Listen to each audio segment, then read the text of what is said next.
Olá pessoal, sejam bem-vindas, sejam bem-vindos a mais um vídeo da série Pai Nosso, uma oração ao Pai de todos os seres.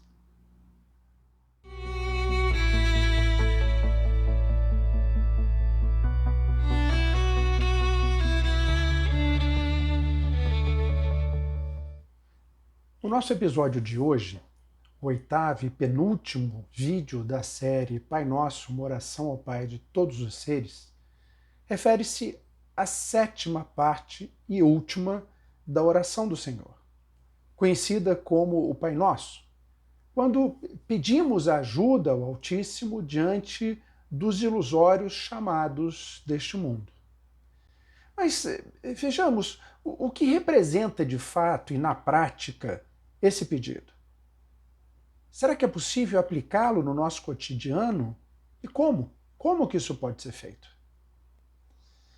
Minhas irmãs, meus irmãos, a gente vem refletindo sobre a oração do Senhor ao longo das últimas semanas, partindo de uma espiritualidade que acolhe universalmente as pessoas sem qualquer tipo de discriminação, sustentada por um pluralismo religioso vivenciado, partilhando princípios, pensamentos e experiências que possibilitem a nossa contínua evolução espiritual, independente da religiosidade que possamos escolher. Nesta série, venho destacando que, por meio da oração do Senhor, com suas 7 partes, é possível que todos nós, sem qualquer tipo de exclusão, estabeleçamos uma íntima e plena relação com o Pai dos céus, o Pai Nosso, o Pai de todos os seres. Antes de iniciarmos a nossa reflexão de hoje, lembro a vocês a se inscreverem no nosso canal, clicando aqui embaixo, para que possam me acompanhar nessa fraterna caminhada interfé. Pois bem, ao longo das últimas semanas, venho abordando cada uma das 7 partes do Pai Nosso. Clamamos a Deus, chamando-o de Pai Nosso, o Pai Nosso que está nos céus, o Pai de todos os seres, assumindo nossa origem divina e a vinculação fraterna entre todos os seres. Em seguida, santificamos o seu nome, reconhecendo a sua infinita presença e a sua centralidade em nossa vida. Já na etapa seguinte, pedimos o seu reino, na verdade, para que vivêssemos os sinais da presença do reino de Deus. Sinais esses que são a mansidão, a pureza, a humildade, a justiça, a solidariedade, a amorosidade, a compaixão, a partilha desinteressada e outros. No passo seguinte, entregamos-nos nas mãos do Pai, para que a sua vontade seja concretizada, tanto no plano material como no espiritual. Na quinta parte da oração, pedimos que o pão de cada dia nos seja dado hoje. Ou seja, que tenhamos no dia de hoje o alimento corporal e espiritual, para que realizemos as obras de Deus neste mundo, edificando o seu reino em nosso meio, com a certeza de que, ao multiplicarmos esses pães, disseminando-os, distribuindo-os entre os nossos irmãos, haverá mais pães amanhã do que há hoje, apenas pelo fato de serem compartilhados. Vejam que, apesar de tudo isso, sentimos-nos limitados e, por conseguinte, cometemos falhas, frequentes inclusive, o que nos leva ao próximo passo da oração, que é o pedir perdão. Não para que o nosso Pai, o Pai do céu, nos perdoe, porque ele é amor em essência, está muito além disso, mas para que nós busquemos continuamente a nossa evolução espiritual, a melhoria contínua de nosso ser, reconhecendo nossas imperfeições e desejando com toda sinceridade que as superemos. Vejam, rotineiramente tenho destacado a importância da oração do Senhor, assim como todas as outras, não ser vista como um mero texto decorado e recitado de forma repetitiva. Não, de forma alguma. Mas que seja efetivamente um caminho para que nos relacionemos com a divindade durante a oração e principalmente na sua transformação em ações cotidianas. Hoje, em nosso 8º encontro, chegamos à 7ª parte da oração.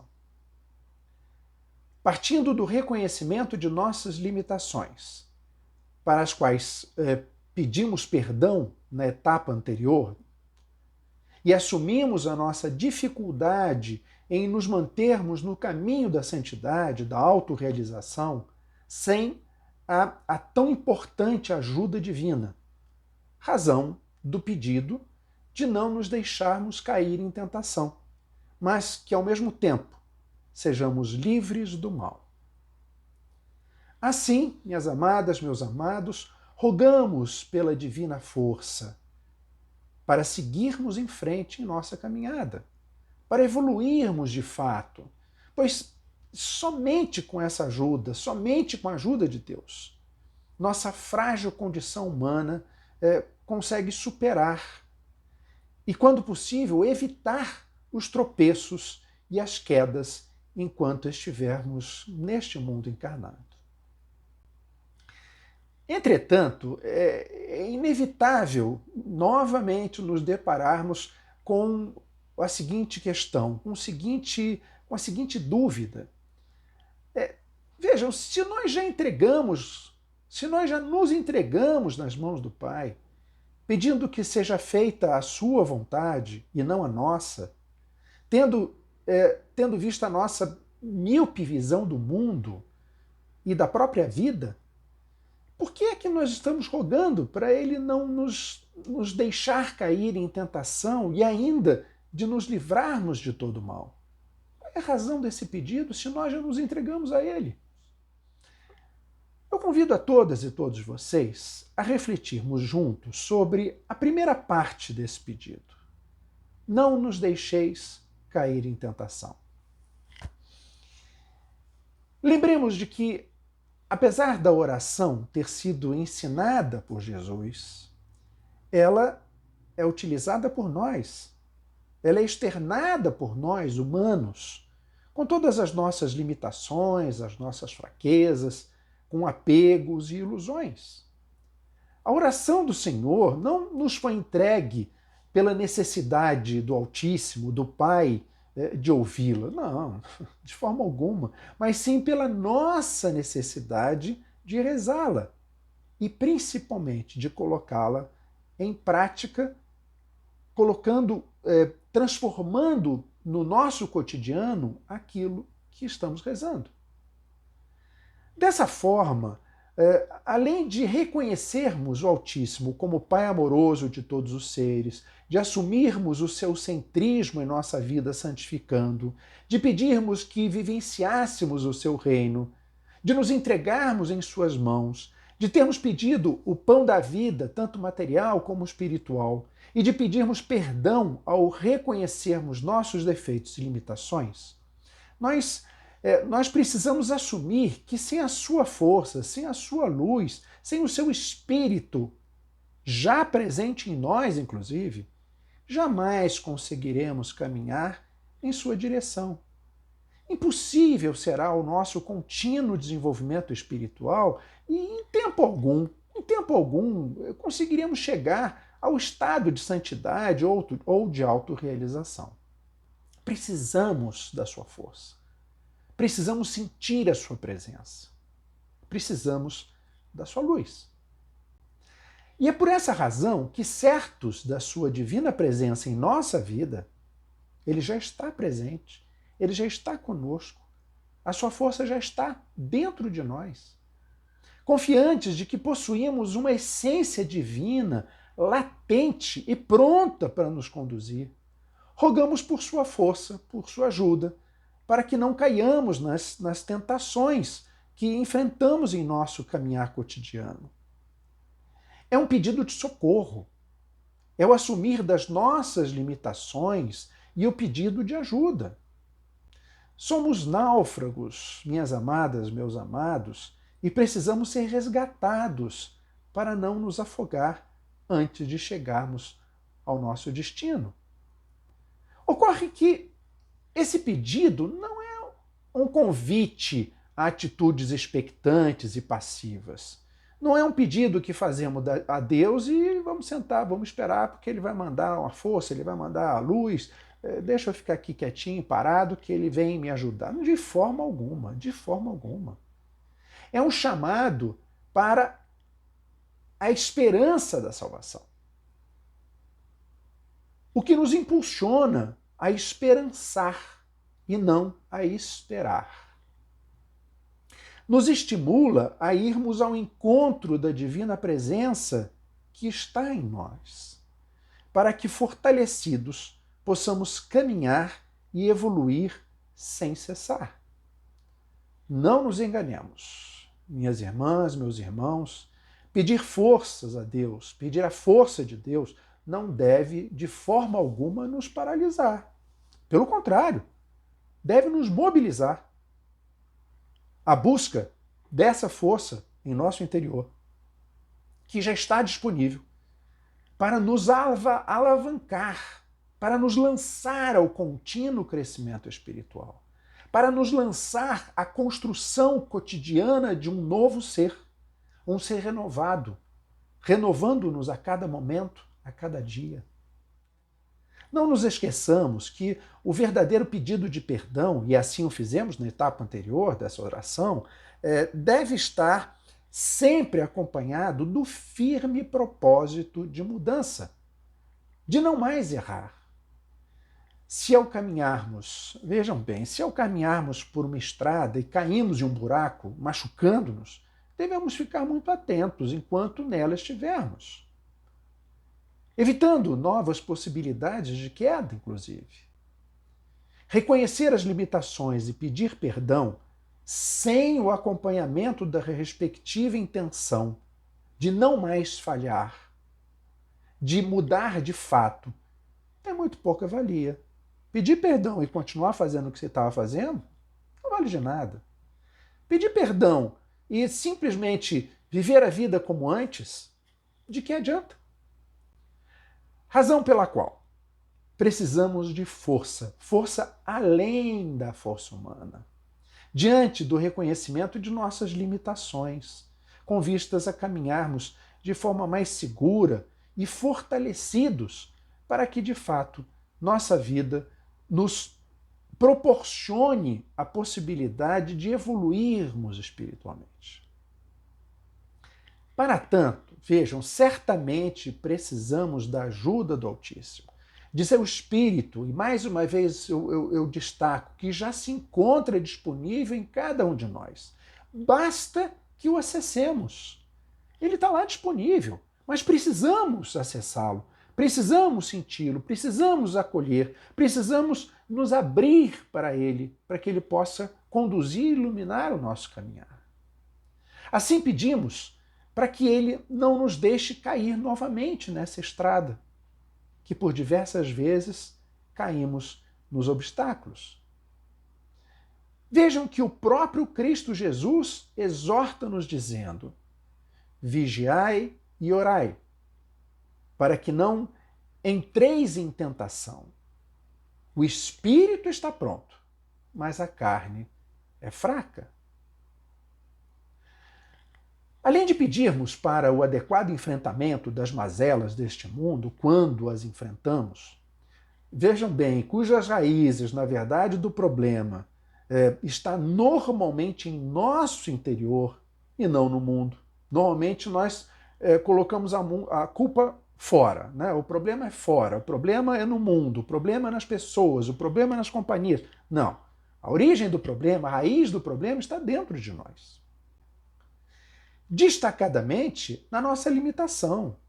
na nossa ignorância, na nossa fraqueza, diante dessas atrativas ilusões com as quais nos deparamos cotidianamente.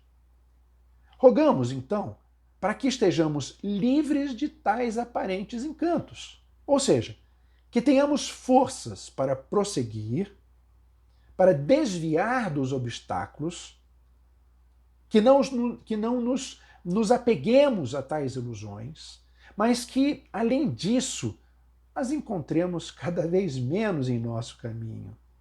Que tenhamos forças para não cair diante delas, mas, se possível, que elas não se anteponham diante de nós, obstaculizando a nossa caminhada na estrada da vida.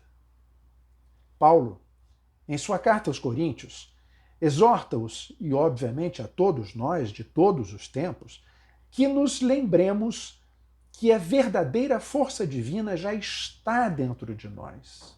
Isso eu gosto de reforçar sempre. Não busquemos a força de Deus fora de nós. Não busquemos a luz de Deus no além. Porque sim, ele é transcendente, ele transcende tudo, mas ele está dentro de cada um de nós.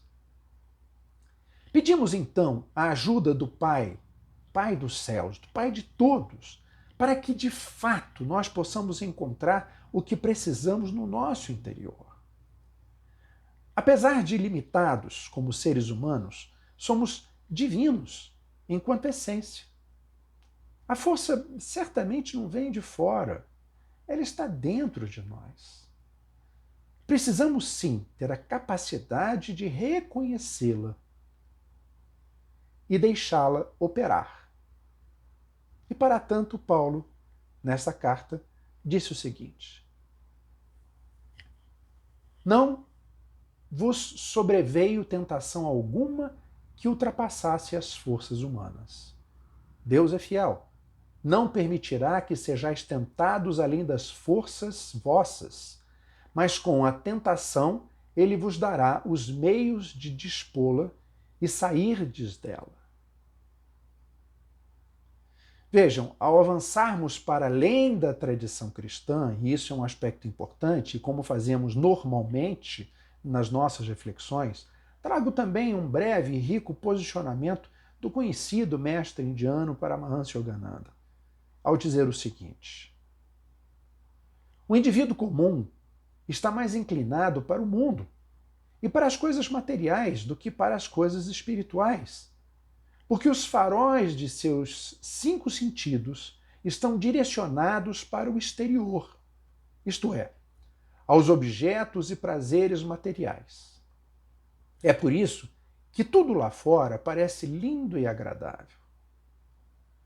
Nunca se contempla o mundo interior, a menos que os faróis se invertam e se focalizem ali, para o interior.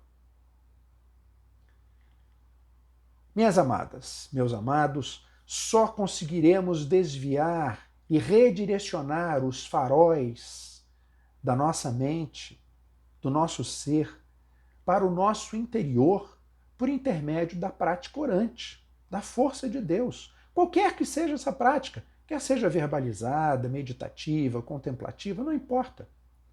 Esse 7º passo da oração do Senhor, do Pai Nosso, existe exatamente para isso.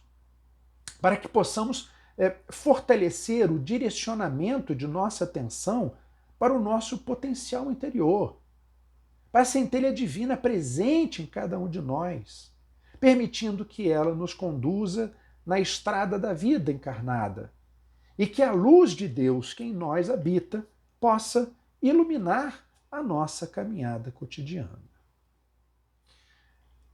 Vejam, que da mesma forma que o perdão está no Pai Nosso, para nos lembrar da sua necessidade e de sua dificuldade, precisando para ele, inclusive, da força divina em nosso interior, encontra-se também, igualmente, o pedido de ajuda ao enfrentamento das dificuldades, enfrentamento das tentações, das ilusões mundanas, mostrando que precisamos estar atentos a elas. Nossos faróis devem estar ligados para elas no sentido de sua identificação, mas especialmente para o nosso interior na busca da presença divina em cada um de nós.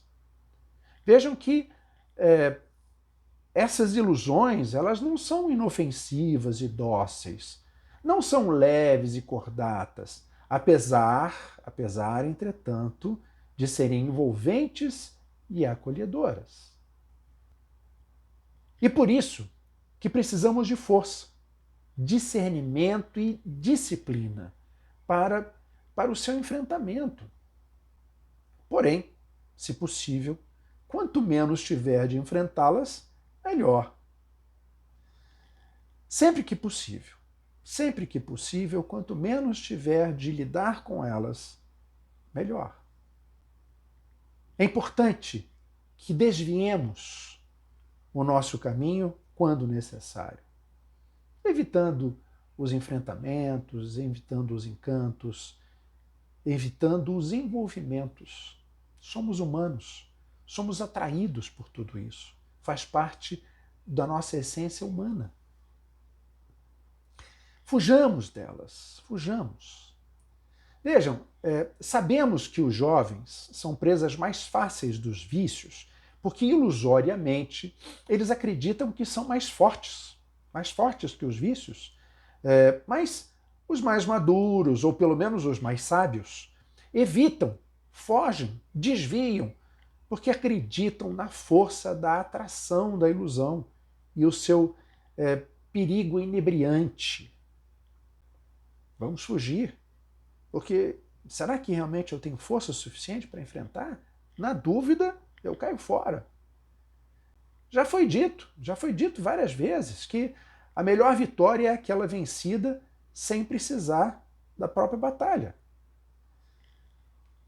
Minhas amigas, meus amigos, a melhor forma de nos fortalecermos é começarmos pelo reconhecimento humilde de nossas limitações, de nossas fraquezas, para que busquemos então a necessária força divina, já existente dentro de cada um de nós, com vistas à nossa transformação, por meio dessa presença atuante do Altíssimo em todos nós, sem exceção. Não nos esqueçamos, minhas amadas, meus amados, de concretizar a oração do Senhor, transformando o que dizemos, o que oramos, em atos de nosso cotidiano. Fiquem na paz e até o nosso próximo vídeo.